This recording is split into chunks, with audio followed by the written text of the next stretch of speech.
My parents showed up uninvited at my house closing, insisting they be added to the deed of the very first home I ever purchased. I was in the middle of signing documents when they stormed in as if the place already belonged to them. What happened next? Destroyed them completely. Hey, Reddit, my parents showed up without warning at my house closing, insisting their names be added to the deed of a home they hadn't contributed a single dollar toward. I was literally holding the pen over the signature line when they walked in, already acting like partial owners. What happened next turned into one of the most satisfying scorched earth moments of my life. Buckle up because this one goes off the rails. My name's Brett. I'm 32, male, and before getting into what happened that day, you need to understand exactly who my parents are. Not the polite, cleaned-up version you share at work functions, but the unfiltered reality of two people who treated having a child like a long-term investment they expected to pay out forever. Picture this. September 14th, 2023. I'm seated in a title company office in downtown Denver, moments away from closing on my first home. Not a condo, not an apartment. An actual house, with a yard, a mortgage, and all the responsibilities that come with real adulthood. A modest 3-bedroom ranch in the Washington Park area. Nothing extravagant, but given the market, the $850,000 price tag somehow felt like a steal compared to similar listings. I'd turned 32 just 2 months earlier, and was finally earning $214,000 a year as a senior logistics coordinator for a major energy company based out of the Denver Tech Center. The job was intense, but it paid well, and after years of grinding, I'd managed to save enough for a solid down payment. The house itself was classic mid-century Denver, red brick exterior, original hardwood floors that needed refinishing, a finished basement I planned to turn into a home office, and a backyard facing west toward the mountains. After burning $2,800 a month on rentals with paper-thin walls and neighbors who treated every night like a party, this felt like crossing the finish line. I'd been working non-stop for 14 years, ever since turning 18. No family money, no trust fund, no wealthy relative swooping in with a gift. Just hard work, careful choices, and refusing to quit even when things got ugly. The title agent. A professional woman in her late 40s with reading glasses and a no-nonsense demeanor, had just slid the final paperwork across the table when it happened. The conference room door flew open, no knock. No warning, just the door slamming into the wall like someone was staging a raid. My mother entered first. At 59, she'd mastered an expression that blended forced cheer with barely hidden bitterness. She was holding a bottle of cheap sparkling wine, the gas station kind, raising it like she'd brought something worthy of celebration. My father followed behind her, 62 years old, hands shoved into the pockets of stained cargo shorts. His eyes were already sweeping the room with that familiar calculating look, the one he used whenever he saw something he thought could benefit him. They didn't bother introducing themselves or acknowledging they'd just interrupted a private legal meeting. Mom set the bottle down on the closing table like she was presenting a prize. "Congratulations, sweetheart," she said. "Your cousin saw on Facebook that you're buying a house." "That's huge." Dad nodded, pulling out his cracked phone screen as if to document the moment. "Yeah, kid. Really proud of you. Now about the deed, we figured since we're family it makes sense to add us as joint tenants. You know, just in case something happens." The title agent froze, pen hovering midair. The room felt like it dropped 20 degrees. I stared at them in silence. The office smelled like stale coffee mixed with the same cheap perfume my mother had worn since I was a teenager. The fluorescent lights buzzed overhead as my brain struggled to process what I was hearing. "Excuse me," I said, keeping my voice far calmer than I felt. Mom waved me off, her acrylic nails clicking together. "Oh, come on, Brett. We've talked about this. Family helps family. You wouldn't even be here without us raising you. And Denver real estate is up, what, over 40%? It just makes sense to keep it in the family." Dad leaned onto the table like he already owned part of it. "Exactly, and things haven't been great for us lately. My back's still messed up from that old injury, disability's taking forever, and the RV payments are killing us. This could really help with our retirement." That's when I laughed. Not politely, genuinely. The kind of laugh that comes from deep down and cuts straight through entitlement. The title agent cleared her throat and excused herself, quickly leaving the room. The moment she was gone, the masks dropped. Mom's fake smile vanished.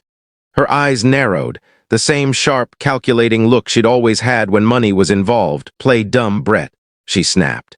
"We know exactly what you make. Your cousin showed us your LinkedIn post. 214,000 a year plus bonuses and stock. You really think you get to keep all that after everything we sacrificed? Dad jumped in, his voice rising with that familiar sense of entitlement. We raised you for 18 years. That's at least $388,000 in today's money, and that's being conservative. Food, clothes, a roof over your head. You owe us, son. This is how you repay us. There it was, the balance sheet. The unspoken tab they'd been running since the day I was born. To really understand this moment, you need to know exactly the kind of people my parents are. I was 6 years old the first time my mother explained how expensive my existence was. Christmas 1997. I'd asked for a PlayStation like the other kids at school had. Instead, I got a second-hand Game Boy Color, not even new, and a 3-hour lecture about money, responsibility, and how much it supposedly cost to raise a child. She even had a notebook. A real spiral notebook where she recorded every dollar spent on me. Food, clothes, school supplies, haircuts. Everything had a price and was added to my invisible debt. By 12, when I asked if I could join a soccer team, my dad sat me down with a calculator. He walked me through the numbers, comparing what they'd invested in me versus what kids in foster care received for free. The cleats I wanted were too expensive, and I should be grateful because most kids didn't get nearly as much as I did at 15. I started mowing lawns to earn my own money. Every dollar went into something they called Brett's College Fund, a savings account in my name that they controlled. When I needed SAT prep books and application fees, the account was suddenly empty. The money had been redirected to other important family expenses that were never explained. And here's the part that still makes my blood boil. They weren't actually broke. My dad started collecting Social Security at 62, bringing in about $41,200 a year through early retirement. My mom worked part-time as a grocery store cashier, earning roughly $18,000 annually, though she constantly threatened to quit because her feet hurt and management was always picking on her. They owned their house in Aurora outright. They'd bought it in 1998 for $142,000, and it was now worth close to $380,000. But they refused to downsize or touch the equity because property values always go up, and they might need it someday. Instead, in 2019, they took out a $72,000 loan at nearly 9% interest to buy an absurd RV. Their justification: we deserve to see America before we die. Meanwhile, during my college years, I survived on ramen 4 nights a week while working 36 hours in retail and carrying 18 credit hours. I graduated debt-free only because I hunted down every scholarship and grant myself. Applications they never helped with, deadlines they never reminded me of, essays they never bothered to proofread. Every accomplishment I achieved came with resentment attached. Good grades. School was always easy for you, got into a solid college. Must be nice having opportunities we never had, landed my first real job. Just remember who raised you when those paychecks start coming and the financial manipulation didn't stop. It just became more refined after college. Once I got my first apartment, the emergency calls started. Always the same routine. Car repairs they couldn't afford, medical bills with perfect timing, prescriptions and copays that somehow lined up exactly with my paydays. The RV payment was late again, and repossession was supposedly imminent. This happened at least 4 times a year, even though I knew they had steady Social Security income. Every time they guilted me into sending money I could barely spare. Money that vanished into their cycle of bad decisions, rewarded with nothing more than a half-hearted text. I kept records. Every transfer, every date, every excuse. By the time I turned 30, I'd sent them nearly $28,000 in emergency help. None of it was repaid. None of it was ever acknowledged as a loan. That money could have been my down payment years earlier. What made it worse was watching their social media. Restaurant dinners, new purchases, casino trips with friends.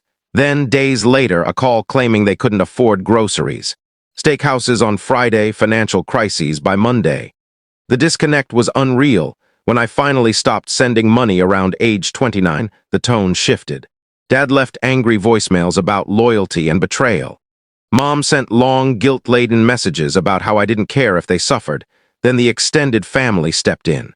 Aunts and uncles calling to lecture me about helping my struggling parents. None of them knew the full story, only the version where I was the ungrateful son making good money and refusing to help. But sitting in that title office, with them demanding ownership of my house, was different. This wasn't asking for help. It was a blatant attempt at theft wrapped in the language of family obligation. The title agent peeked back into the room cautiously. I raised a hand. "Give me 5 minutes." Mom wasn't finished, though. She leaned forward, her overpowering perfume burning my eyes. "Here's how this goes, Brett. You add our names to the deed today, or we make this as painful as possible for you. We know attorneys, maybe not great ones, but good enough. We'll file complaints, challenge everything, and make your life hell." Then she smirked. "Remember what happened to your cousin when she bought that condo?" She was talking about my cousin on my dad's side who'd purchased property 2 years earlier. My parents had relentlessly harassed her with fabricated HOA violations and forged letters until she finally cracked and added her mother to the deed just to make it stop. They loved that story. Retold it at family gatherings like some kind of victory worth bragging about. Dad decided to escalate. "And don't forget your grandmother's money. We know she left you something in that trust.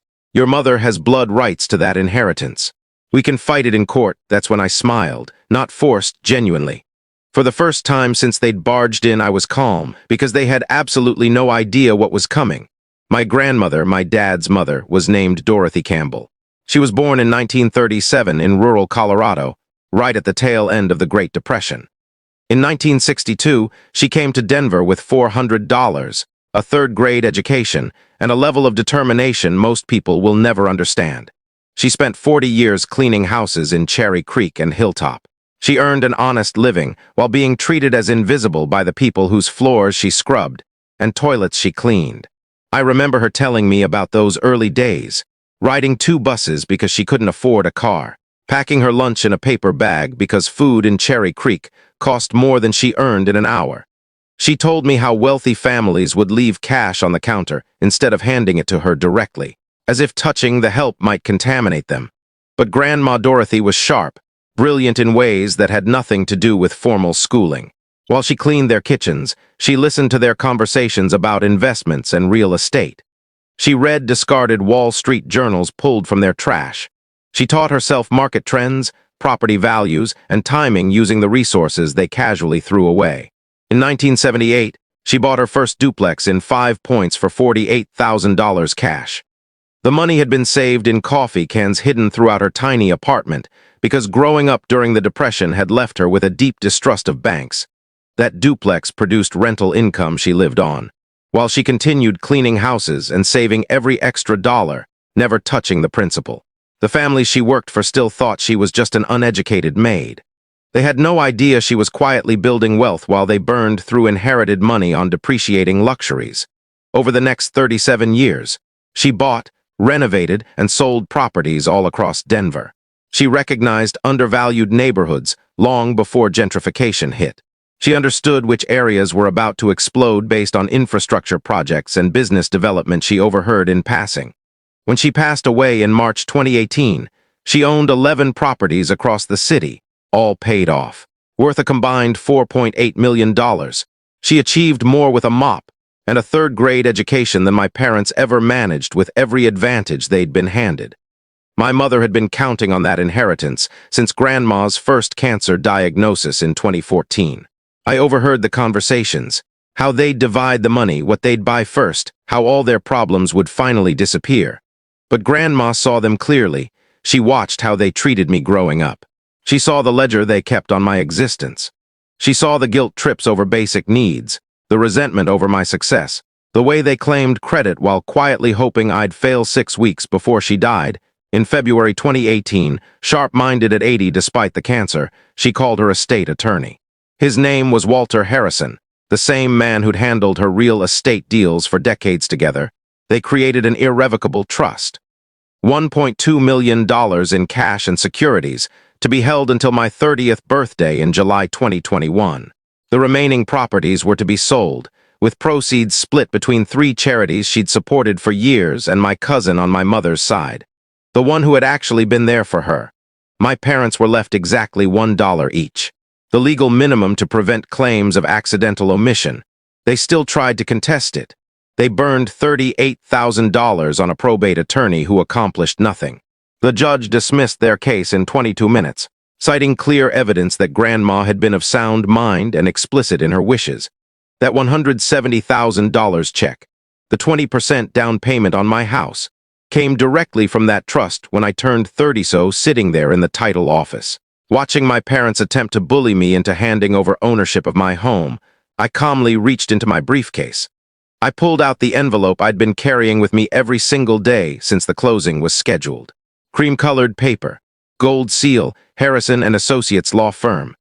"This," I said calmly, setting the envelope on the table like a winning hand, "is why you will never touch this house, or anything else I own." Mom grabbed it first, ripping it open with her acrylic nails while Dad hovered over her shoulder. Page 1. Irrevocable trust of Dorothy Campbell, beneficiary, Brett Thomas Campbell. Solely. Page 2 held the clause Grandma added after my parents tried to move into her house in 2017 under the excuse of taking care of her. The wording was short and brutal. If my son Richard Campbell or his wife Patricia Campbell attempt to contest, interfere with, or claim any part of this trust, or any assets purchased using trust funds, they will be treated as having predeceased me for all purposes of distribution. Page 3 traced the $170,000 down payment directly to the trust, placing my house completely beyond their reach. Mom's face cycled from red to purple to ghost white in seconds. "This is fake," she hissed.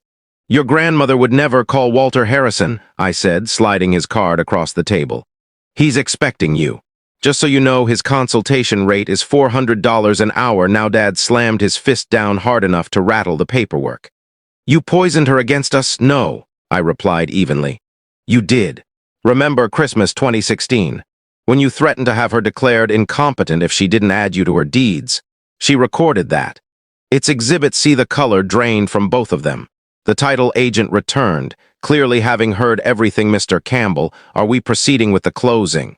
"Just your name on the title?" "Yes," I said, lifting the pen. "Brett Thomas Campbell, sole owner." I signed every document.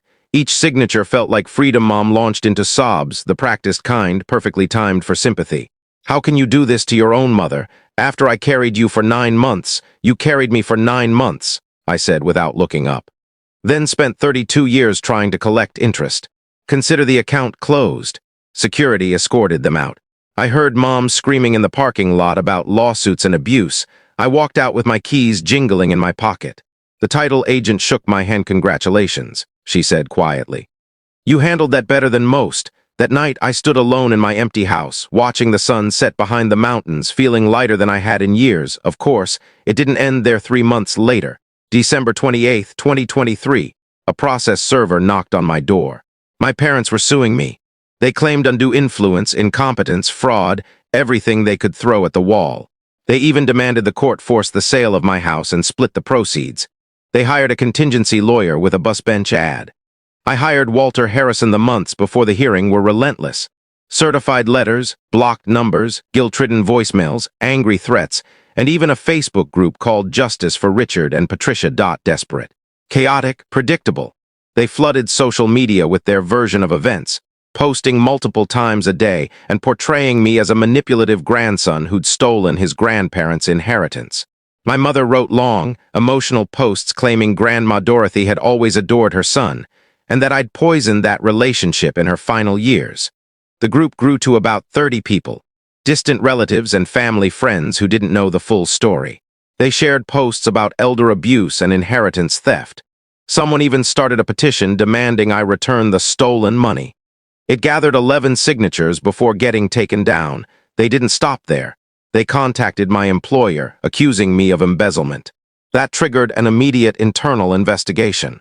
For 2 days, corporate security reviewed my expenses, emails, and financial records before confirming the claims were completely false. My manager apologized, but I understood. They had no choice. They filed complaints with the Bar Association against Walter Harrison, accusing him of fraud. The complaint was dismissed after review, though it still cost Walter time and billable hours. Then they contacted my mortgage lender, claiming my down payment came from fraudulent sources and the loan should be rescinded. They even submitted evidence, Facebook screenshots and handwritten timelines.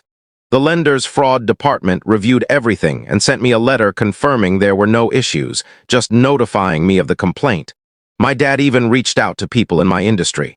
I found out when a professional contact casually mentioned, "Your dad called me last week. Everything okay?" I had to explain my personal mess just to protect my reputation. Every attempt failed, but they kept going. That's what parasites do when their host finally cuts them off. June 11th, 2024 arrived hot and smoky. 87 degrees, wildfire haze hanging in the air. The courthouse in downtown Littleton was modern and clinical, staffed by guards who'd seen every flavor of family disaster. My parents showed up playing the part. Mom wore a cheap clearance rack dress, hair dyed jet black. Dad squeezed into an ill-fitting suit. They looked exactly like what they wanted to be seen as. Struggling elderly parents. Their lawyer painted a dramatic picture. An elderly, dying woman manipulated by a calculating grandson who isolated her from her family. Then Walter stood up and dismantled everything first. Medical records. Grandma scored 29 out of 30 on her cognitive exam 3 weeks before signing the trust. No impairment. No dementia. Second, visitor logs. I'd visited her 187 times in her final year. My parents? 4 times, 3 of those asking for money. Third, bank records showing my mother withdrew $8,400 using a power of attorney in 2017. One grandma revoked the very next day. Then came the knockout punch. Grandma had recorded a video in January 2018, 2 months before she passed. Walter played it for the court. There she was, weak from chemo, oxygen tube in place, but fire in her eyes. "If my son Richard and his wife Patricia are watching this," she said, "it means they're trying to steal from Brett." She didn't hesitate. They've been parasites their entire adult lives. I worked 60-hour weeks cleaning houses to build something real. They sat around making excuses and keeping score of what they thought they were owed. She paused, catching her breath. "Brett earned everything I left him by working for it instead of demanding handouts. Visited me because he cared," Grandma said in the video. "Not because he was counting his inheritance. He reminds me of who I used to be, hungry, determined, unwilling to quit." If Richard and Patricia are in this courtroom trying to take this from him, I hope the judge throws them out on their entitled backsides. The courtroom went completely silent when the video ended. Judge Margaret Stevens, mid-50s, clearly unimpressed and deeply experienced, didn't hesitate. Case dismissed with prejudice. This action was filed entirely in bad faith. Plaintiffs are ordered to pay $18,200 in legal fees within 30 days. Due to violation of the no contest clause, all remaining claims against the Dorothy Campbell estate are permanently barred. She looked directly at my parents. In 19 years on this bench, I've seen greed and desperation, but rarely two people so committed to profiting off their child's success while contributing nothing themselves. "Your lawsuit was frivolous. You should be ashamed." Gavel down. Mom broke down, real tears this time. Dad stared at the floor, empty. Outside in the June heat, Mom tried one last time. "Brett, please, the RV was repossessed. We're in an extended stay motel. Your father's health is bad. We made mistakes, but we're still your parents." I looked at her and thought of reused clothes, threats instead of support, my college funds spent on vacations. "You made choices," I said quietly. "For 32 years, this is just the result." I walked away. The rest of 2024 was peaceful in a way I'd never known, not just quiet peace. I finished renovating the house. A full kitchen remodel, the gas range I'd dreamed about as a kid, a deck overlooking the mountains. Every upgrade felt like building a life that was finally mine. My sister, Jenny, moved into the basement apartment after nursing school. Rent-free, no strings, no ledger. Something our parents never understood. We spent mornings on the deck with coffee talking about work, plans, the future, rarely them. When we did talk about childhood, it felt distant, like old history instead of open wounds. She cut contact with our parents after the lawsuit. "I used to think I was the problem," she admitted one night while we grilled outside. "Like if I were better, they'd love me. Watching what they tried to do to you made me realize it was never about us." She was right. Some people don't want children, they want investments. And the best thing you can do is stop paying dividends. That conversation with Jenny meant more to me than she probably realized. Knowing I wasn't alone, that someone else had survived the same dysfunction and come out the other side, made those lonely years feel less heavy. In November 2024, I received a letter forwarded from my old address. My mother's handwriting was shaky and desperate. They were being evicted. Dad was hospitalized with chest pains, $47,000 in medical bills. She asked for $25,000 for your grandmother's sake. I read it twice in my home office, the one I'd built myself, then carried it to the fireplace. I watched the paper curl and burn some fires, destroy others, cleanse 18 months later, in March.